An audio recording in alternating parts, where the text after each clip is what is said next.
গোলাপ যার এত সৌন্দর্য, এত সুগন্ধ, যাকে ভালোবাসা প্রকাশের মাধ্যম হিসেবে ব্যবহার করা হয়, সেই গোলাপ ফুলের মধ্যেও থাকে কাঁটা।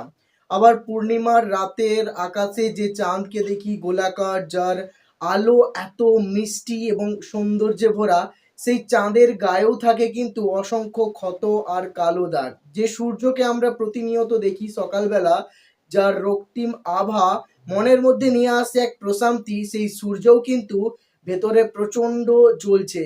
তাই আমরা বাইরে থেকে কোনো মানুষকে দেখে বা কোনো মানুষের জীবনকে নিয়ে কল্পনা করতে থাকি যে মানুষটা তার জীবনে কতটা সুখী আছে। কিন্তু অ্যাকচুয়ালি প্রত্যেকটা মানুষই ভেতর থেকে কোনো না কোনো সমস্যার মধ্যে ভুগছে। তাদের মধ্যে কোনো না কোনো খামতি আছে। আমরা দূর থেকে দেখে যেকোনো মানুষকে নিয়ে একটা ভাবতে থাকি, কল্পনা করতে থাকি যে জীবন কত সুন্দর তার কাছে।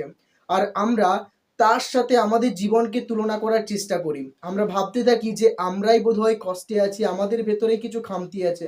অ্যাকচুয়ালি সেটা কিন্তু নয়। প্রত্যেকটা মানুষের জীবনকে বাইরের থেকে দেখে যতটা সুন্দর মনে হয়, অ্যাকচুয়ালি ভেতর থেকে ততটা কিন্তু সুন্দর নয়। প্রত্যেকটা মানুষই কিছু না পাওয়ার যন্ত্রণায় ভুগছে।